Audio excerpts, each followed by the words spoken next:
മൂന്നാറിലെ സർക്കാർ ഭൂമി കയ്യേറ്റം ഒഴിപ്പിക്കലുമായി ബന്ധപ്പെട്ട കാര്യങ്ങൾ ചർച്ച ചെയ്യാനായി മുഖ്യമന്ത്രിയുടെ അധ്യക്ഷതയിൽ ഇന്ന് സർവകക്ഷി യോഗം ചേരും. തൈക്കാട് ഗസ്റ്റ് ഹൌസിലാണ് സർവകക്ഷി യോഗം. അതേസമയം സർവകക്ഷി യോഗത്തിന് മുന്നോടിയായി മാധ്യമപ്രവർത്തകരുമായും പരിസ്ഥിതി പ്രവർത്തകരുമായും മതമേലധ്യക്ഷന്മാരുമായും മുഖ്യമന്ത്രിയുടെ നേതൃത്വത്തിൽ ചർച്ച നടത്തും. യോഗങ്ങളുടെ വിശദാംശങ്ങളുമായി തിരുവനന്തപുരത്ത് നിന്നും സുനിൽ അരിമാനൂർ ചേരുന്നുണ്ട്. സുനിൽ, യോഗം ആരംഭിച്ചോ? ആദ്യം ആരാണ് യോഗത്തിൽ പങ്കെടുക്കുന്നത്? മറ്റു വിവരങ്ങൾ കൂടി.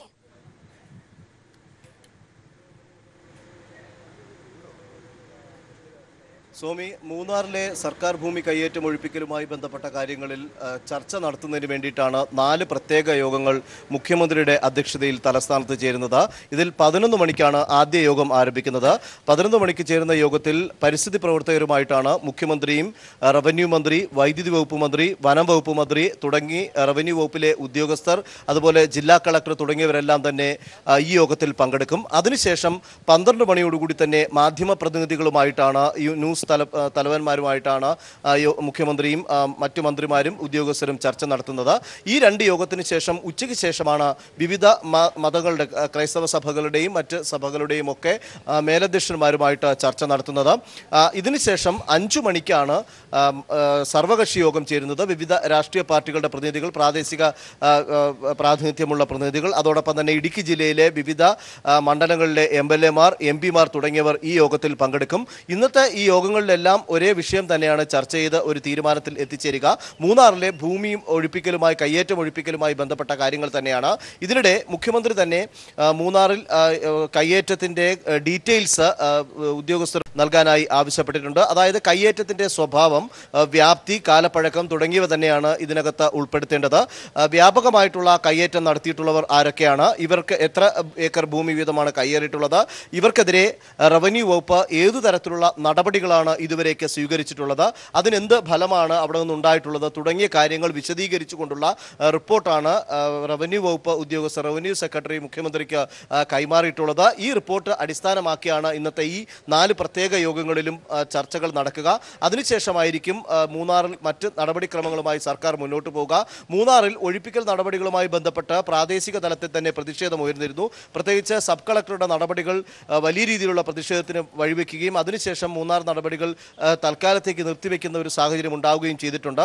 അതുകൊണ്ട് തന്നെയാണ് ഇക്കാര്യങ്ങളെല്ലാം തന്നെ വിശദമായി പരിശോധിച്ച് എല്ലാ രാഷ്ട്രീയ കക്ഷികളുമായും എല്ലാ വിഭാഗവുമായി ചർച്ച ചെയ്ത് കൃത്യമായിട്ടുള്ള നടപടി സ്വീകരിക്കുന്നതിൻ്റെ ഭാഗമായി തന്നെയാണ് ഇന്നിപ്പോൾ 4 പ്രത്യേക യോഗങ്ങൾ തലസ്ഥാനത്ത് ചേരുന്നത്. ഈ യോഗ തീരുമാനങ്ങൾ വൈകുന്നേരം തന്നെ മുഖ്യമന്ത്രി വാർത്താസമ്മേളനം വിളിച്ചു ചേർത്ത് വിശദീകരിക്കുകയും ചെയ്യും. അതിനുശേഷമായിരിക്കും സർക്കാർ മൂന്നാറിൽ, ഇടുക്കി ജില്ലയിൽ മൂന്നാറിലും വിവിധ പ്രദേശങ്ങളിലുമുള്ള വൻകിട കയ്യേറ്റങ്ങൾ ഒഴിപ്പിക്കുന്നതുമായി ബന്ധപ്പെട്ട നടപടികൾ ഏത് തരത്തിൽ അത് ചെയ്യണം എന്നുള്ള നിർദ്ദേശങ്ങൾ ഉദ്യോഗസ്ഥർക്ക് കൊടുത്തുകൊണ്ട് മുമ്പോട്ട് പോവുക.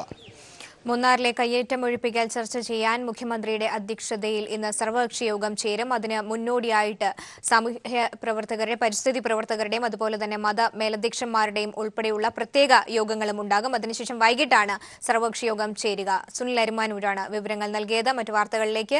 MBBS BDS പ്രവേശനത്തിന് രാജ്യവ്യാപകമായി നടത്തുന്ന നീറ്റ് പരീക്ഷ ആരംഭിച്ചു. 52,305 MBBS BDS സീറ്റിലേക്കാണ് പ്രവേശന പരീക്ഷ നടക്കുന്നത്. കേരളത്തിൽ തിരുവനന്തപുരം, കൊച്ചി, തൃശൂർ, കോഴിക്കോട് എന്നിവിടങ്ങളിൽ പരീക്ഷാ കേന്ദ്രങ്ങളുണ്ട്. രാവിലെ 10-ന് ആരംഭിച്ച പരീക്ഷ 1 മണിക്ക് അവസാനിക്കും. കർശന സുരക്ഷാ മാനദണ്ഡങ്ങളോടെയാണ് വിദ്യാർത്ഥികൾ പരീക്ഷ എഴുതുന്നത്. സംസ്ഥാനത്ത് മെഡിക്കൽ പ്രവേശനത്തിന് നീറ്റ് നിർബന്ധമാക്കിയ ശേഷം നടക്കുന്ന ആദ്യ പ്രവേശന പരീക്ഷയാണിത്. രാജ്യവ്യാപകമായി 11 ലക്ഷത്തിലേറെ പേരാണ് പരീക്ഷ എഴുതുന്നത്. അഡ്മിറ്റ് കാർഡും പെർഫോമയും ഫോട്ടോയും ഒഴികെ മറ്റൊന്നും പരീക്ഷാ ഹാളിൽ അനുവദിക്കില്ല. കുട്ടികളുടെ തിരക്ക് കണക്കിലെടുത്ത് പരീക്ഷാ കേന്ദ്രങ്ങളെ ബന്ധിപ്പിച്ച് KSRTC പ്രത്യേക സർവീസുകൾ നടത്തുന്നുണ്ട്. വിദ്യാഭ്യാസ വായ്പയെടുത്ത് തിരിച്ചടയ്ക്കാൻ കഴിയാതെ പ്രയാസമനുഭവിക്കുന്ന കുടുംബങ്ങളുടെ യോഗം CPIM കോഴിക്കോട് ജില്ലാ കമ്മിറ്റി വിളിച്ചു ചേർത്തു. LDF സർക്കാർ പ്രഖ്യാപിച്ച വായ്പാ തിരിച്ചടവ് സഹായ പദ്ധതിയുമായി ബന്ധപ്പെട്ട സംശയങ്ങൾ ദൂരീകരിക്കാനായിരുന്നു യോഗം. നിരവധി പേരാണ് യോഗത്തിൽ പങ്കെടുത്തത്. CPIM കോഴിക്കോട് ജില്ലാ കമ്മിറ്റി വിളിച്ചു ചേർത്ത യോഗത്തിൽ വിദ്യാഭ്യാസ വായ്പ തിരിച്ചടയ്ക്കാൻ കഴിയാതെ പ്രയാസം അനുഭവിക്കുന്ന നിരവധി കുടുംബങ്ങളാണ് എത്തിയത്. 9 ലക്ഷം രൂപ വരെ വായ്പയെടുത്ത് കടക്കണിലായ വിദ്യാർത്ഥികൾക്ക് പ്രയോജനപ്പെടുന്ന പദ്ധതിയെക്കുറിച്ച് അറിയാനും സംശയങ്ങൾ ദൂരീകരിക്കാനുമായിരുന്നു യോഗം വിളിച്ചു ചേർത്തത്. സർക്കാർ ഉത്തരവ് ഇറക്കി 15-ന് ശേഷം കോഴിക്കോട് ജില്ലയിലെ 16 CPIM ഏരിയ കമ്മിറ്റി ഓഫീസുകളിൽ ഹെൽപ്പ് ഡെസ്ക് തുടങ്ങുമെന്നും വായ്പ തിരിച്ചടയ്ക്കുന്നതുമായി ബന്ധപ്പെട്ട ഏത് ആവശ്യങ്ങൾക്കും ഹെൽപ്പ് ഡെസ്കുമായി ബന്ധപ്പെടാമെന്നും യോഗത്തിൽ അറിയിച്ചു. CPIM ജില്ലാ സെക്രട്ടേറിയറ്റ് അംഗം M. മെഹബൂബ് കൺവീനറായിട്ടുള്ള ജില്ലാതല കോർഡിനേഷൻ കമ്മിറ്റിയെയും രൂപീകരിച്ചിട്ടുണ്ട്. യോഗം CPIM ജില്ലാ സെക്രട്ടറി മോഹനൻ മാസ്റ്റർ ഉദ്ഘാടനം ചെയ്തു. ഈ ഗവൺമെന്റ് വരുന്നതിന് മുമ്പും ഗവൺമെന്റിന് വന്നതിന് ശേഷവുമെല്ലാം ഒരുപാട് ആളുകൾ ഞങ്ങളെ സമീപിക്കാറുണ്ടായി. അതായത് വായ്പ തിരിച്ചടക്കാൻ കഴിയുന്നില്ല, കടക്കടിയിലായി. ചിലരൊക്കെ ചില കുടുംബത്തിൽ അപൂർവം വളരെ വേദനാജനകമായ നിലയിൽ ആത്മഹത്യയിലേക്കൊക്കെ പോയിട്ടുണ്ട്.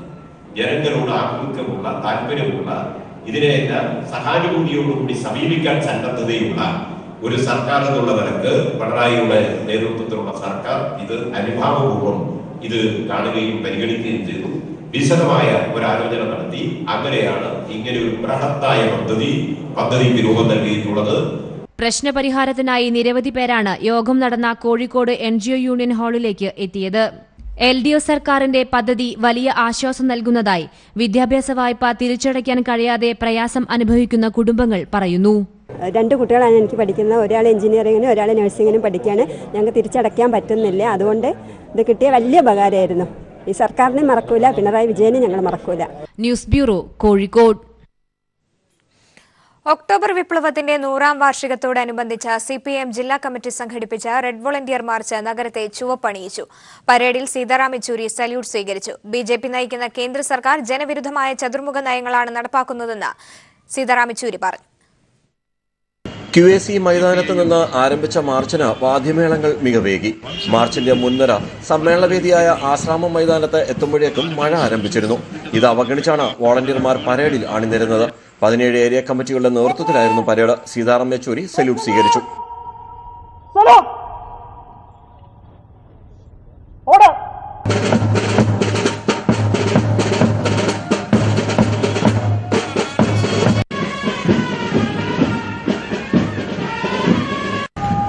സോഷ്യലിസത്തിന് തിരിച്ചടിയേറ്റത് അത് ഉയർത്തിപ്പിടിച്ച തത്വശാസ്ത്രത്തിന്റെ കുഴപ്പം കൊണ്ടല്ല, അത് നടപ്പാക്കിയ രീതിയുടെ പോരായ്മ കൊണ്ടാണ്. സോവിയറ്റ് യൂണിയൻ തകർന്നുവെങ്കിലും അത് ഉയർത്തിയ ആശയം നിലനിൽക്കുന്നുണ്ടെന്നും സീതാറാം യെച്ചൂരി പറഞ്ഞു. സംഘപരിവാറിന് കോൺഗ്രസിന്റെ കാര്യത്തിൽ ഒരു ഉത്കണ്ഠയുമില്ല. അവർ എതിരാളികളായി കാണുന്നത് ഇടതുപാർട്ടികളെയാണെന്ന് CPIM general secretary Sitaram Yechury ചൂണ്ടിക്കാട്ടി.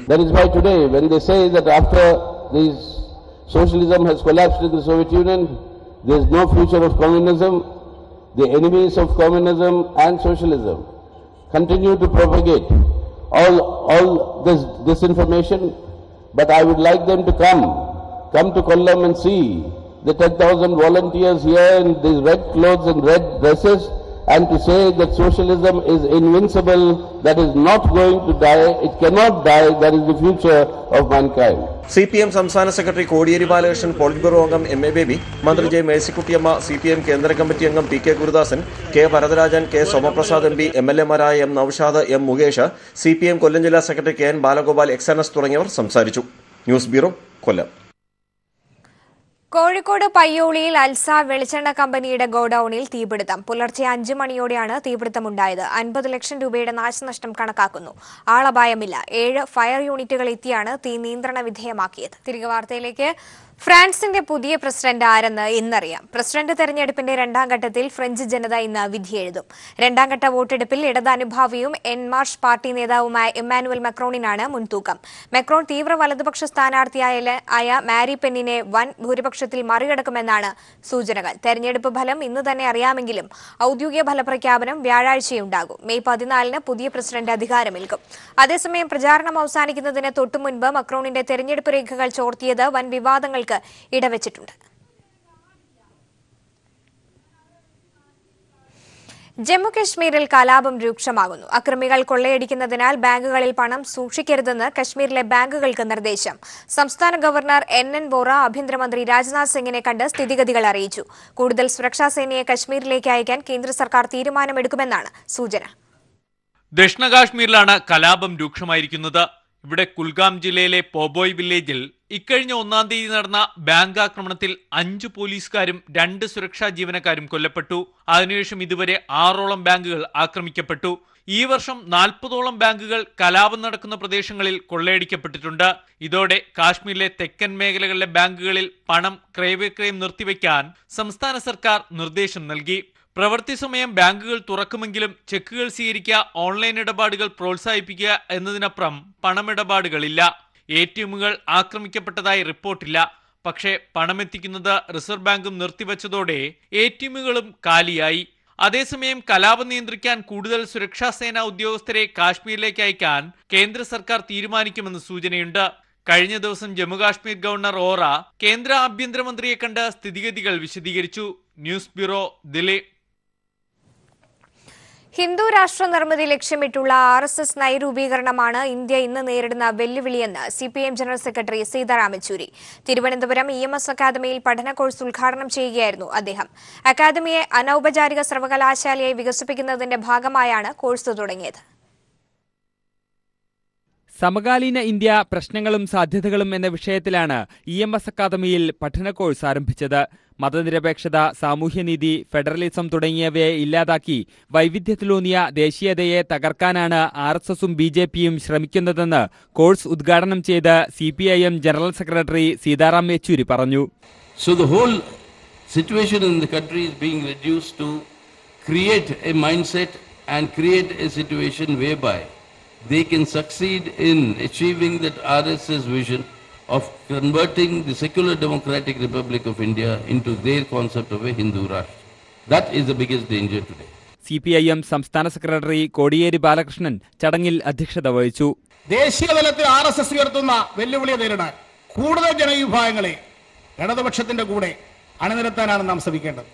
EMS അക്കാദമിയെ അനൌപചാരിക സർവകലാശാലയായി വികസിപ്പിക്കുന്നതിന്റെ ഭാഗമായാണ് പഠന കോഴ്സ് തുടങ്ങിയത്. 1 വർഷം ദൈർഘ്യമുള്ള കോഴ്സിൽ സമകാലീന ഇന്ത്യ നേരിടുന്ന പ്രശ്നങ്ങളെ സമഗ്രമായി പരിശോധിക്കും. News bureau, Thiruvananthapuram. വരൾച്ചാ കെടുതികളിൽ വലയുന്ന പാലക്കാട്ടെ നെൽകർഷകർ ഒന്നാം വിളയിറക്കാനാകാതെ പ്രതിസന്ധിയിൽ. കേന്ദ്രത്തിന്റെ വരൾച്ചാ നഷ്ടപരിഹാരം ലഭിക്കാത്തതും ആവശ്യത്തിന് വേനൽ മഴ കിട്ടാത്തതും കർഷകർക്ക് തിരിച്ചടിയായി. എന്നാൽ സംസ്ഥാന സർക്കാരിൽ പ്രതീക്ഷയർപ്പിച്ച് വിത്തിറക്കാനുള്ള തയ്യാറെടുപ്പിലാണ് കർഷകർ.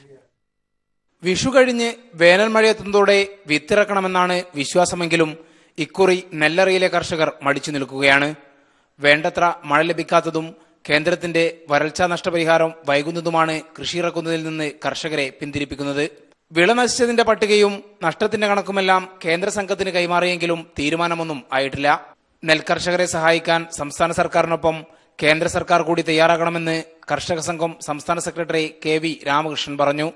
പാലക്കാട് ജില്ലയിൽ തന്നെ 305 കോടി രൂപയിൽ പരം വരുന്ന നഷ്ടമാണ് ചൂണ്ടിക്കാണിക്കപ്പെട്ടത്. സംസ്ഥാന അടിസ്ഥാനത്തിൽ നൽകിയ നിവേദനത്തിൽ 717 കോടി രൂപയുടെ നഷ്ടമാണ് ഉണ്ടായിട്ടുള്ളത്. അത് ലഭ്യമാക്കത്തക്ക രൂപത്തിൽ സമീപനം എടുക്കണം. കൃഷിക്കാർക്ക് വിത്തും വളവും സൗജന്യമായി നൽകാനുള്ള സംവിധാനം ഉണ്ടാകണം. കൃഷിക്കാരുടെ കടങ്ങൾ എഴുതിത്തള്ള സംവിധാനം ഉണ്ടാകണം. രണ്ടാം വിളക്ക് ആവശ്യമായ വെള്ളമുണ്ടാകില്ലെന്ന മുന്നറിയിപ്പ് കണക്കിലെടുത്ത് 13,000 ഹെക്ടർ തരിച്ചിടുന്ന അവസ്ഥ ഇത്തവണ പാലക്കാടുണ്ടായി. എന്നാൽ കൃഷിയിറക്കാത്തവർക്ക് നഷ്ടപരിഹാരം നൽകാനാവില്ലെന്ന കേന്ദ്ര സംഘത്തിന്റെ തീരുമാനം കർഷകർക്ക് തിരിച്ചടിയാവുകയാണ്. എങ്കിലും നഷ്ടപരിഹാരം നൽകുന്നത് പരിഗണിക്കാമെന്ന സംസ്ഥാന സർക്കാരിന്റെ ഉറപ്പിന്മേൽ ഒന്നാം വിള ഇറക്കാനുള്ള തയ്യാറെടുപ്പിലാണ് കർഷകർ. ഇൻഷുറൻസ് തുക, ഉഴവുകൂലി, സബ്സിഡി എന്നിവ സംയോജിപ്പിച്ച് ഹെക്ടറിന് 46,000 രൂപ ലഭ്യമാക്കാനുള്ള ആശ്വാസ പദ്ധതിയാണ് സർക്കാരിന്റെ പരിഗണനയിലുള്ളത്. News bureau, Palakkad. സിന്ധു ജോയി വിവാഹിതയാകുന്നു. UK-യിലെ ബിസിനസ്സുകാരനും മുൻ മാധ്യമപ്രവർത്തകനുമായ ശാന്തിമോൻ ജേക്കബാണ് വരൻ. മെയ് 27-ന് വിവാഹം നടത്താനാണ് തീരുമാനം. ഫേസ്ബുക്കിലൂടെ സിന്ധു ജോയ് തന്നെയാണ് വിവാഹകാര്യം അറിയിച്ചത്. ഇപ്പോൾ സിന്ധു ജോയ് തന്നെ നമ്മോടൊപ്പം ചേരുന്നുണ്ട്. ശ്രീമതി സിന്ധു ജോയ്, അഭിനന്ദനങ്ങൾ ആദ്യം തന്നെ.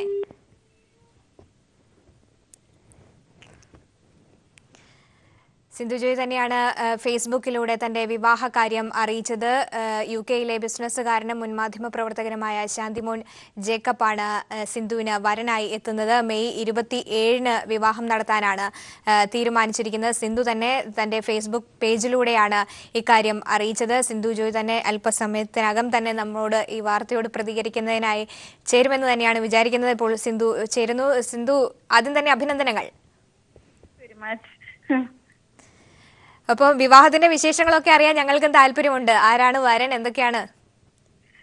വിവാഹം ഈ മാസം 27-നാണ് എറണാകുളം സെയിന്റ് മേരീസ് കത്തീഡ്രൽ ബസിലിക്കയിൽ വെച്ചിട്ട് വൈകുന്നേരം 4 മണിക്കാണ് വിവാഹം നടക്കുക. വരൻ ലണ്ടനിൽ താമസാക്കിയിട്ടുള്ള മലയാളിയാണ്. ശാന്തിമോൻ ജേക്കബ് എന്നാണ് പേര്. അദ്ദേഹം മാധ്യമപ്രവർത്തകൻ കൂടിയാണ്. അതോടൊപ്പം ഇപ്പോൾ ലണ്ടനിൽ ഒരു ബിസിനസ് നടത്തുന്നത്, സോഫ്റ്റ്വെയറിന്റെ ബിസിനസ് കൂടി നടത്തുകയാണ്. എങ്ങനെയായിരുന്നു ശാന്തിമോൻ ജേക്കബുമായിട്ടുള്ള ഒരു പരിചയമൊക്കെ എങ്ങനെയായിരുന്നു? ഞങ്ങൾ കഴിഞ്ഞ കുറച്ചു കാലങ്ങളെ ഏതാണ്ട് ഒരു വർഷമായിട്ട് സൗഹൃദത്തിലായിരുന്നു. പിന്നെ കുറച്ച് ഈ സഭാപരമായിട്ടുള്ള കാര്യങ്ങളിലൊക്കെ വെച്ച് കണ്ടുമുട്ടി അങ്ങനെ സൗഹൃദത്തിലാവുകയായിരുന്നു ഞങ്ങൾ ഒരു വർഷമായിട്ട്. പിന്നെ ഇപ്പൊ തുടർന്ന് ഒരു 3 മാസമായിട്ട് ഇങ്ങനെ വിവാഹത്തെ കുറിച്ച് കുടുംബാംഗങ്ങളൊക്കെ ആയിട്ട് ആലോചിച്ച് വരികയായിരുന്നു. ഇപ്പൊ അദ്ദേഹം നാട്ടിലെത്തിയിട്ടുണ്ട്. അപ്പൊ അതുകൊണ്ട് ഇപ്പം കുടുംബാംഗങ്ങളൊക്കെ ആയിട്ട് ആലോചിച്ച് കഴിഞ്ഞപ്പോൾ എന്നാൽ ഉടനെ തന്നെ വിവാഹം നടത്താമെന്നുള്ള നിലയ്ക്ക് തീരുമാനിക്കുകയായിരുന്നു. ഇപ്പോ സ്വാഭാവികമായിട്ട് ഒരു സാമൂഹ്യ പ്രവർത്തക എന്ന നിലയിൽ വിവാഹത്തിന് ശേഷവും അത്തരത്തിൽ സജീവമാവുകയോ അതെയോ UK പോകാനാണോ തീരുമാനം? തീർച്ചയായിട്ടും നമ്മൾക്ക് ഒരു സാമൂഹ്യ പ്രവർത്തക എന്ന നിലയ്ക്ക് തന്നെ ഇടതുപക്ഷ പ്രസ്ഥാനങ്ങളോടൊക്കെ ഒപ്പം തന്നെ വളർന്നു വന്നിട്ടുള്ള ഒരു വ്യക്തി എന്ന നിലയ്ക്ക് സാമൂഹ്യ പ്രവർത്തനങ്ങൾ ഇനിയും സജീവമാകും. പക്ഷെ വിവാഹശേഷം തീർച്ചയായിട്ടും ലണ്ടനിലേക്ക് പോകും. പക്ഷെ ലണ്ടനും ഇന്ത്യയും അങ്ങനെ കേരളവും ലണ്ടനും ഒക്കെ ആയിട്ട് മാറി മാറി നിൽക്കുന്ന സാഹചര്യം തന്നെയായിട്ടും തീർച്ചയായിട്ടും ഉണ്ടാവുക. ഏതായാലും സിന്ധു, എല്ലാവിധ ആശംസകളും ഞങ്ങൾ നേരുകയാണ്. Thank you very much. സിന്ധുവിന്റെ വിവാഹ കാര്യത്തെക്കുറിച്ച് പ്രതികരിക്കുകയായിരുന്നു സിന്ധു ജോയി. തിരികെ വാർത്തയിലേക്ക്. പ്രമുഖ ഡോർ നിർമ്മാതാക്കളായ ക്യുറാസിന്റെ GI നിർമ്മിതമായ G സീരീസ് ഡോറുകൾ വിപണിയിലെത്തി. അൾട്രാ വയലറ്റ് സുരക്ഷയുള്ളതിനാൽ ദീർഘകാലം നിറം മങ്ങാതെ നിൽക്കുമെന്നാണ് G സീരീസ് ഡോറുകളുടെ പ്രത്യേകത. സ്പെഷ്യൽ ഫ്രെയിം വിഡ്ത്തിലും പ്രത്യേക ഹൈറ്റിലും വിവിധ ഡിസൈനുകളിലും വിവിധ നിറങ്ങളിൽ G സീരീസ് ഡോറുകൾ ലഭ്യമാകും. ലോക്കിംഗ് സിസ്റ്റത്തിന് 10 വർഷം വാറണ്ടിയും ഉറപ്പും നൽകുന്നുണ്ട്. G സീരീസ് ഡോറുകൾ ക്യുറാസ് ചെയർമാൻ അസീസ് ഉപഭോക്താക്കൾക്കായി വിപണിയിൽ അവതരിപ്പിച്ചു. മാനേജിംഗ് ഡയറക്ടർ സലീം പുതിയ ഡോർ പരിചയപ്പെടുത്തി.